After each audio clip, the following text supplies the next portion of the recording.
আগের ভিডিওতে বি ভার্বের ইউজ করানো হয়ে গেছে। আজকে আমি করাবো প্রেজেন্ট টেন্সের যে চারটা ভাগ, তাদের নাম ফর্মুলা সহ এখন বলবো, তারপরে একটা একটা টপিক ধরে আমি করাতে থাকবো। প্রেজেন্ট টেন্সকে আমরা মূলত চার ভাগে ভাগ করি। প্রেজেন্ট টেন্স,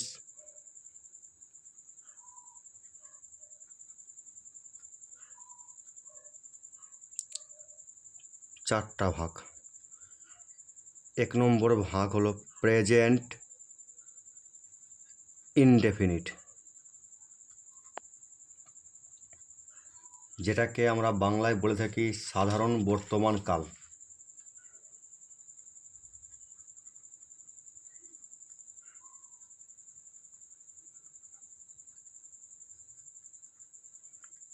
দুই নম্বর প্রেজেন্ট কন্টিনিউয়াস, এখানে টেন্স লিখে দিবে। প্রেজেন্ট কন্টিনিউয়াস টেন্স এর বাংলা হবে পুরা ঘটিত বর্তমান কাল, পুরা ঘটিত বলছি, ঘটমান বর্তমান কাল, ঘটমান বর্তমান কাল। তিন নম্বর প্রেজেন্ট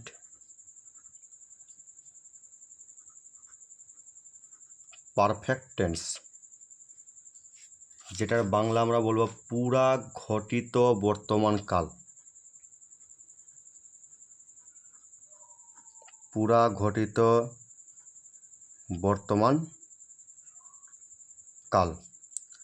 চার নম্বর প্রেজেন্ট পারফেক্ট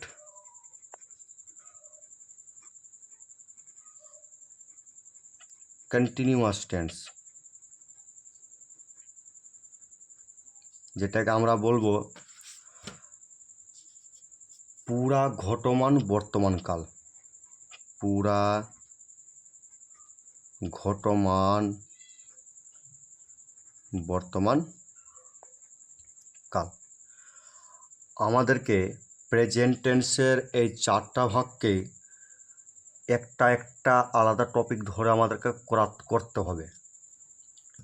আমি এখানে প্রেজেন্ট টেন্স যেটা বললাম ওর ফর্মুলাটা বলে দিই। এখানে সাবজেক্ট প্লাস ভার্ব ওয়ান, এখানে সাবজেক্ট, এটা প্রেজেন্ট কন্টিনিউয়াসের ক্ষেত্রে বলছি, plus am is are plus verb one plus ING.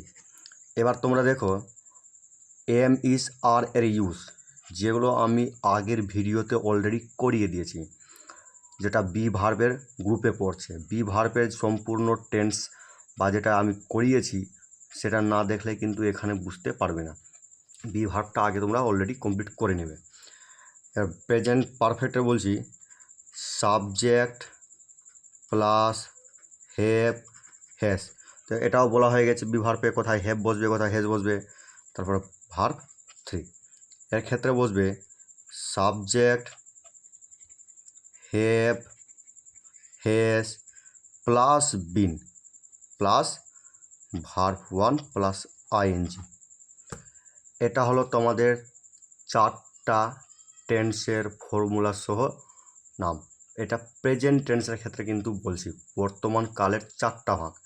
এরপর আমি এখন একটা একটা টপিক ধরবো, সেটা হলো present indefinite tense.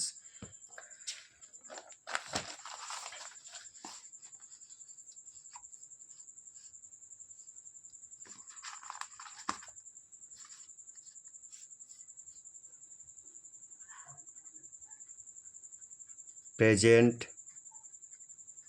Indefinite tense, এবার আমি একটা একটা টেন্স ধরে করাবো, যেটাকে আমরা বলবো সাধারণ বর্তমান কাল, সাধারণ বর্তমান কাল।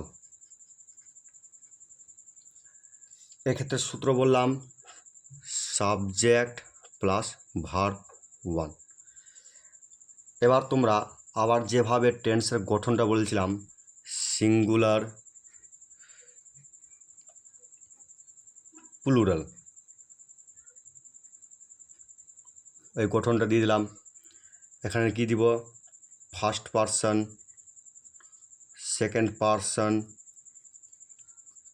Third person. কমপ্লিট এটুকু। এবার যেখানে যেটা বসতো সেটা হলো আই। এখানে আই বসতো, ওর উল্টো কি বসতো? উই। এখানে ইউ, এখানেও ইউ। এখানে হি, সি, ইট, যে কোনো একটা নাম, রহিম দিয়ে দিলাম।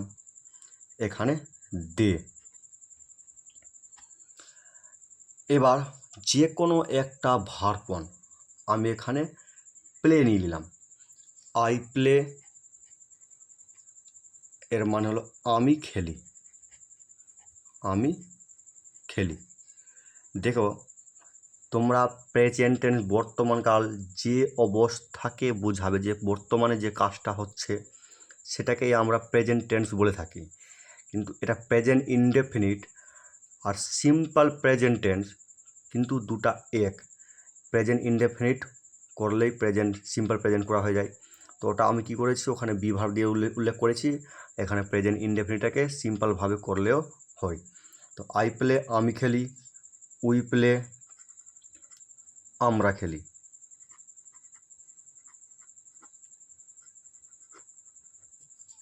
ইউ প্লে তুমি খেলো, ইউ প্লে, ইউ মানে তোমরা, আবার তোমরা খেলো। হি এখানে এস যোগ হয়ে যাবে। এটাই হলো মেন ফ্যাক্টর। সাধারণত ক্লাস 5-6-এ এটাই ভার্ব ফর্ম দিয়ে খুবই আসে, থার্ড পারসন সিঙ্গুলারের ভার্বের সাথে এস বা ইএস যোগ হয়। এখানে আমি একটা মার্ক করে দিলাম, এই পয়েন্টে নিয়ে নিবে। থার্ড পারসন সিঙ্গুলার নাম্বার এর ভার্ব এর সাথে এস বা ইএস যোগ হয়। এটা খুবই গুরুত্বপূর্ণ, এটা খুবই নোটিস করবে। কিন্তু শুধুমাত্র এটা প্রেজেন্ট টেন্স, এই টেন্সের ক্ষেত্রেই অ্যাপ্লিকেবল হবে, অন্য টেন্সের ক্ষেত্রে কিন্তু এটা বলা যাবে না। থার্ড পারসন সিঙ্গুলারের ক্ষেত্রে ভার্বের সাথে এস বা ইএস যোগ করতে হবে। তো যেভাবে এখানে হলো হি প্লেইস, সে খেলে, সি প্লেইস, সে খেলে। এর আগেরবার তো বলেছি হি হলো পুরুষলিঙ্গ আর এটা হলো স্ত্রীলিঙ্গ। ইট প্লেইস, ইহা খেলে, রহিম প্লেইস, রহিম খেলে। দে প্লে, তারা খেলে। এবার তোমরা এখানে লক্ষ্য করো, যদি আমি এখানে দুটা নাম দিতাম, রহিম অ্যান্ড রাম, তখন শুধু প্লে বসবে, প্লেইস বসবে না। এটা তোমরা কিন্তু নোটিস করবে, এখানে শুধু প্লে বসবে, কারণ এখানে সিঙ্গুলার না, এটা প্লুরাল হয়ে গেল, দুজন আছে বলে এখানে প্লে বসবে। আর যদি একটা নাম বোঝায় তাহলে ভার্বের সাথে এস বা ইয়ে যোগ করে দিতে হবে। এবার তোমরা দেখো, আমি তোমাদেরকে সবটা এখানে বললাম। এবার আমি প্রেজেন্ট ইনডেফিনিট টেন্স যেটা বললাম এটা গঠন বললাম। এবার আমি একে কিভাবে নেগেটিভ করব, কিভাবে পজিটিভ করব, ওই জিনিসটাই আমি এখন আবার তোমাদেরকে দেখাবো।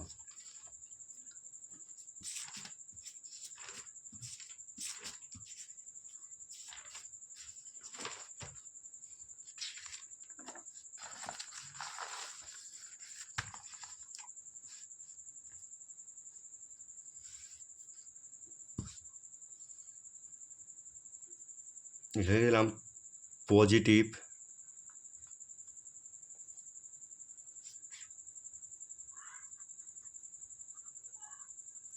নেগেটিভ,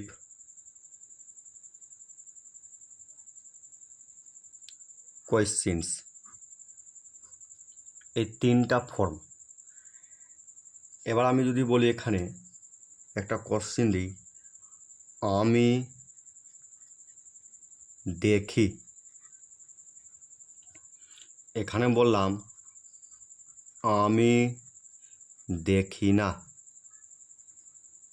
এখানে বলছি আমি কি দেখি,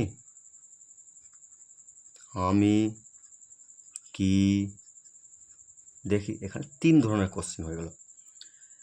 এবার তোমরা লক্ষ্য করবে এই যে তিন ধরনের প্যাটার্ন, এটা কিন্তু তোমাদের ট্রান্সফরমেশন অফ সেন্টেন্সের ক্ষেত্রে, যেটা 8, 9, 10, স্পেশালি 9, 10-এর জন্য খুবই গুরুত্বপূর্ণ। 12-এও কাজে লাগে ট্রান্সফরমেশন অফ সেন্টেন্স। তো টেন্সটা মোটামুটি সব ক্লাসের সঙ্গে ঘনিষ্ঠ হয়ে আছে। এই যে টেন্স করাচ্ছি মূলত যেটা মেইন ভার্বের টেন্স, সেটা ক্লাস 5 থেকে 8 অবধি রিলেটেড আছে, এবং এদের উপর নির্ভর করে 9, 10, 11, 12-এর গ্রামারগুলো চলছে।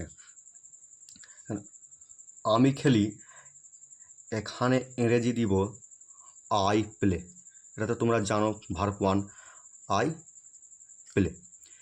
এবার তোমরা দেখো আমি এখানে আমি দেখি আছে, তো আই সি, আমি দেখি, আচ্ছা আমি দেখি না।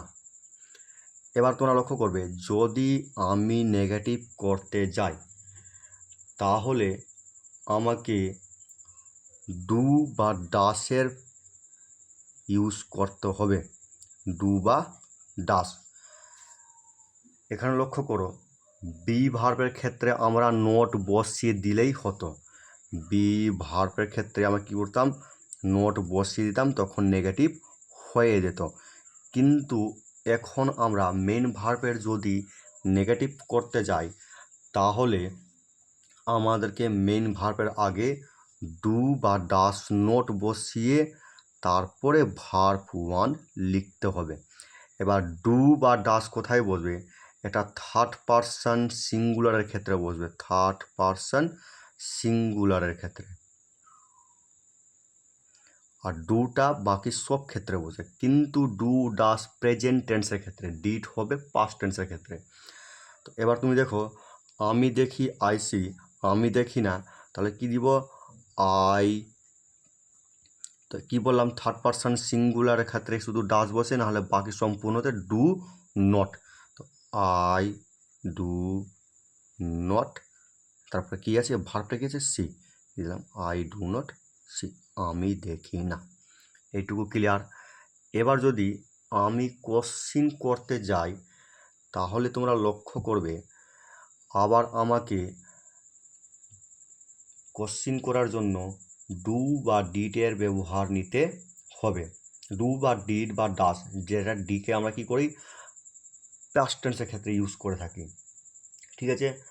এবার এটাকে আমরা কি বলতে পারি, ডু বা ডাসকে আমরা অপারেটর হিসেবে কাজ করতে পারি, ঠিক আছে, অপারেটর। এদেরকে আমরা কি বলতে পারি, ডু ডাসকে অপারেটর বলতে পারি। তো এই অপারেটরের সাহায্যেই আমি কি করব, কোশ্চিন করব। তাহলে যদি কোশ্চিন করতে যাই তাহলে আমাকে প্রথমে ডু বা ডাস, তারপরে যা থাকবে সাবজেক্ট প্লাস ভার্ব 1 বসিয়ে দিব। তাহলে আমি কি বললাম, ডাস তো থার্ড পারসন সিঙ্গুলারের ক্ষেত্রে বসবে, কিন্তু আই এখানে কি আছে first person singular, first person singular আছে, এটা তো থার্ড পারসন আছে, শুধু থার্ড পারসন, লক্ষ্য করো শুধু থার্ড পারসনের ক্ষেত্রে ডাস বসাবো, বাকি সবটাতে ডু। তো আমি এখানে লিখে দিলাম ডু, আর যা আছে এটা আইসি, এই সম্পূর্ণটা বসিয়ে দিলাম আই সি, আমি কি দেখি। বুঝা গেছে এইটুকু। এবার আমি একটা থার্ড পারসন সিঙ্গুলারের উদাহরণ দিয়ে বলি, সে ভাত খায়। 2 নম্বর কোশ্চেন দিই আমি, সে ভাত খায়, সে ভাত খায় না, সে ভাত খায় না, সে কি ভাত খায়। এখানে লক্ষ্য করো এবার সে ভাত খায়, তো সে ইংরেজি আমি দিলাম হি, বা সি যেটা ইচ্ছা, সে খায় ইংরেজি, সে খায় হি ইটস, EAT ইট দিলাম। এবার হি কি থার্ড পারসন সিঙ্গুলার বলে ওর সাথে এর করলাম, হি ইটস কি খায় ভাত, হি ইটস রাইস। এবার তোমরা লক্ষ্য করবে আমি প্রেজেন্ট টেন্স বললাম subject plus verb one, subject plus verb one বসে তারপরে আদার্স বসাবো, যা বসবে বসে যাবে, ঠিক আছে। তো রাইস আছে, তো আমি প্রথমে আগে সে খায়, এটা না যে সে ভাত খায় এমনি লিখবো না, হি রাইস ইট এমনি না, ওটা বাংলা ব্যাকরণের ক্ষেত্রে কিন্তু এটা কঠিন চলে, কিন্তু এক্ষেত্রে সে খায় হি ইটস তারপরে রাইস, হি ইটস রাইস। এবার সে ভাত খায় না, তো ঠিক এবার দেখো হি কিন্তু থার্ড পারসন সিঙ্গুলার, আমি কি বলেছি থার্ড পারসন সিঙ্গুলার থাকলে ডাস নট বসাবো, তো এখানে লিখবো হি ডাস নট, তারপরে ইটস আছে, এই যে আবার এর সঙ্গে এস লেগেছে, যেহেতু এর জন্য আমার ডাস বসে গেছে, ইএস হয়ে গেছে এখানে অলরেডি, তাহলে এই এসটাকে কিন্তু উঠিয়ে দেবো, হি ডাস নট ইট হয়ে যাবে, ইটস তখন আবার করবো না, ঠিক আছে। হি ডাস নট ইট রাইস, এটা হয়ে গেল। এবার সে কি ভাত খায়, এই যে এখানে আছে এস, তো আমরা জানি third person singular number he আছে এখানে বলে আবার এখানে সম্পূর্ণ ডাস বসিয়ে দিব, আর যা আছে সম্পূর্ণ টুকবো, কিন্তু এটা এস টুকবো না, কারণ এর জন্য আমি এখানে ডাস বসিয়ে দিয়েছি, ডাস হি ইট রাইস, জিজ্ঞাসার চিহ্ন, ঠিক আছে। এটা বোঝা গেছে, এটা হলো প্রেজেন্ট ইনডেফিনিট টেন্সের ক্ষেত্রে। এবার পরবর্তী ভিডিওতে দেখা যাক প্রেজেন্ট কন্টিনিউয়াস টেন্স। আজকের মতো এটুকুই।